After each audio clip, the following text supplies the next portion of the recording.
Novel پچھتاوے کی second last episode. وہ اس کی طرف دیکھ کے ہلکا سا مسکرا دیا اور ڈرائیونگ سیٹ کا دروازہ کھولنے لگا۔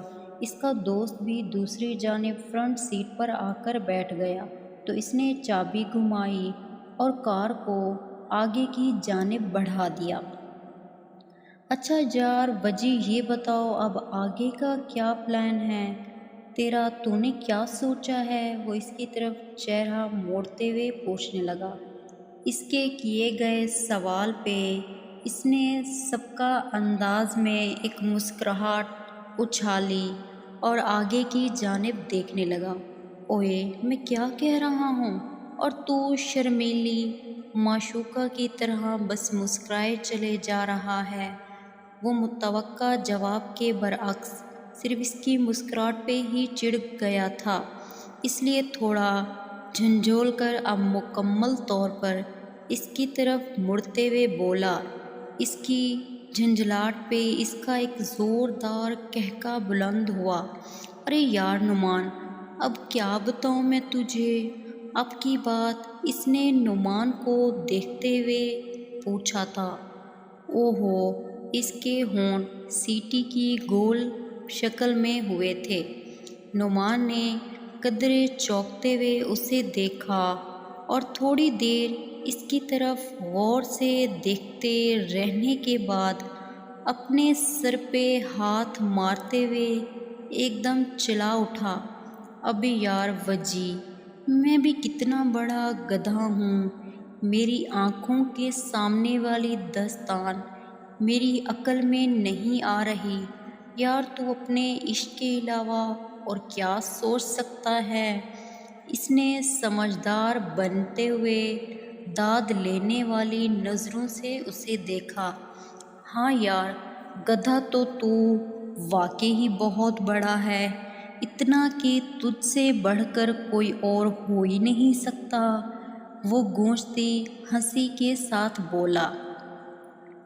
اس پر نعمان تھوڑا خجل سا ہوا اور 1 منٹ لگاتار اسے گھورتے رہنے کے بعد خود بھی قہقہ لگا کے ہنس پڑا۔ یار وجی، تو اچھے سے ہی جانتا ہے یہ تو ہی ہے جس کی میں اتنی سن لیتا ہوں۔ خیر کوئی نہیں، سچی یاری سب پہ بھاری، اس نے تھوڑا ہیرو بننے ہوئے بڑے ادا سے کہا، جس پہ وہ ایک دفعہ پھر سے ہنس پڑا اور گاڑی کی سپیڈ بڑھا دی۔ گرمی کافی حد تک بڑھ گئی تھی، اتنی کہ اب دن کے وقت تو کوئی اس طرف کا رخ بھی نہ کرتا، حتیٰ کہ وہ بھی جن کے پیاروں کو اس جگہ کا مسافر بنتے ہوئے فقط 2-4 دن ہی ہوئے تھے، وہی پیارے کہ جن کی زندگی میں ہم 2-4 دن تو کیا، 2-4 پل بھی ان سے دور رہنا گوارا نہیں کرتے، پر وہ کہتے ہیں نا کہ سب کھیل اسی چلتی ہوئی سانس کا ہے، اگر یہ آ رہی ہے تو سب اپنے اور اگر نہیں آ رہی تو سب غیر۔ آخر حضرات انسان جو ہوئے بعض اوقات اپنے ہی دعوے انسان کی عقل میں نہیں آتے، سو یہ زندگی کی سوزیاں تو چلتی ہی رہتی ہیں، بہت کچھ بدلتا رہتا ہے، ایک نہیں بدلا تھا تو ان کا انداز زندگی، ان کے معمول میں کوئی فرق یا تبدیلی نہیں آئی، وہی صبح کی نماز پڑھنا اور پھر سیدھے قبرستان کی جانب چلے آنا، باہر بیٹھے بوڑھے سے پھول لینا اور اس کی قبر کی جانب چلے آنا، صفائی کرنی، پھر سے پھول ڈالنا اور انہی ترسی ہوئی نگاہوں کو شام تک قبر پہ جمائے رکھنا، جیسے ابھی اس قبر سے ان کے لیے آواز آ جائے گی۔ یہ کیسا پچھتاوا تھا جو بھی تھا۔ ہاں وجی، آگے کا پھر کیا سوچا تم نے؟ کس یونیورسٹی میں ایڈمیشن لینا چاہو گے؟ اگر یہاں نہ چاہو تو کسی باہر کی یونیورسٹی چلے جاؤ، کیا خیال ہے؟ صبح ناشتے کے وقت ناشتہ کرتے ہوئے انہوں نے ہلکا سا مسکرا کر اچانک ہی یہی بات شروع کر دی جو آج کل نعمان اور اس کے درمیان موضوع کلام بنی ہوئی تھی۔ وہ بے اختیار ان کی جانب دیکھنے لگا، پھر ہلکا سا گلا کھنگار کر ان کی طرف متوجہ ہوتے ہوئے بولا۔ جی بابا، بالکل میں نے سوچا ہے، اور اسی حوالے سے میں آپ سے بات کرنے کا سوچ بھی رہا تھا۔ اس کی بات سن کر اس کی ماں بھی اس کی طرف دیکھنے لگی۔ اوہ بہت خوب، یہ تو بہت ہی اچھی بات ہے، بتاؤ پھر کیا سوچا تم نے؟ وہ انتہائی خوش ہوتے ہوئے بولے۔ بابا، جیسا کہ آپ جانتے ہیں کہ میری دلچسپی آرٹ میں ہے۔ اس نے قدرے جوش سے بات کرتے ہوئے شروع کی، اور شاید میری روح بھی اسی سے ہی جڑی ہوئی ہے۔ میں جب بھی کینوس پہ کوئی نئی تخلیق ابھارتا ہوں تو وہ مجھے کبھی بھی ایک کام کی طرح نہیں لگی، بلکہ ایسا محسوس ہوتا ہے کہ وہ میرے اندر سے اٹھ رہی ہے، میرے ہاتھوں کو اس منظر میں ڈھالنے پہ اکسا رہی ہے۔ میں اپنے آپ سے مجبور ہو کر کینوس کے سامنے آ کر کھڑا ہو جاتا ہوں۔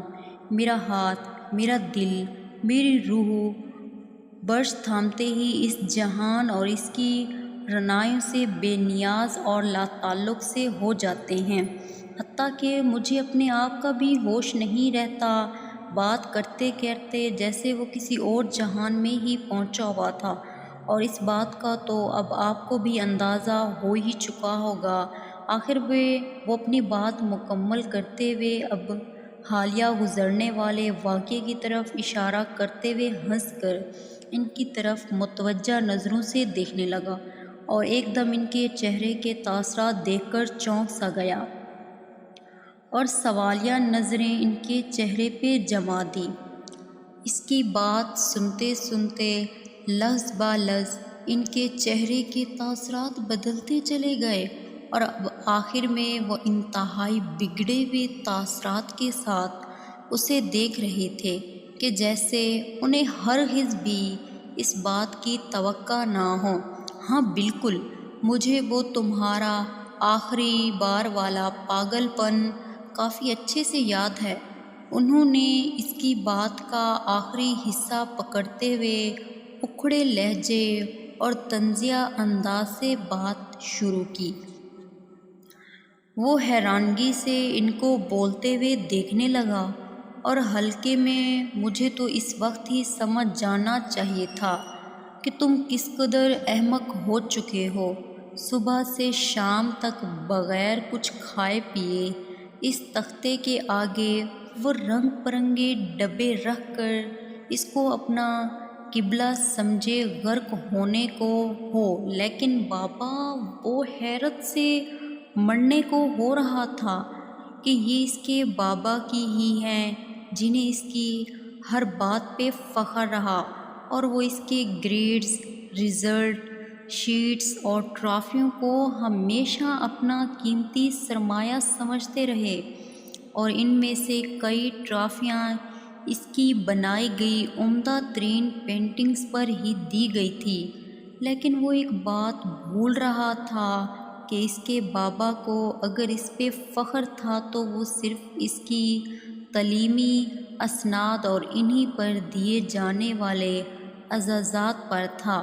اس کی پینٹنگ پہ جب بھی اسے کوئی انعام یا اعزاز ملا تھا تو انہوں نے بس بہت اچھا کہہ کر اسے ایک طرف رکھوا دیا تھا، اور کبھی بھی کسی قسم کی اس کی حوصلہ افزائی نہیں کی تھی، جبکہ تعلیمی حوالے سے ان کا رد عمل ہمیشہ سے ہی الگ رہا تھا۔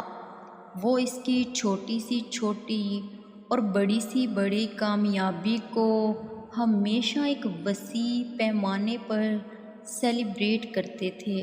کیا بابا، وہ ایک دم گرجے، میں بھی کس قدر بے وقوف انسان ہوں، مجھے اس دن ہی سمجھ جانا چاہیے تھا کہ تمہارا یہ شوق کس حد تک پاگل پن اختیار کر چکا ہے، لیکن میں محض اس کو ایک شوق اور وقتی دلچسپی سمجھتا رہا، اس لیے تم کو چھوٹ دی گئی۔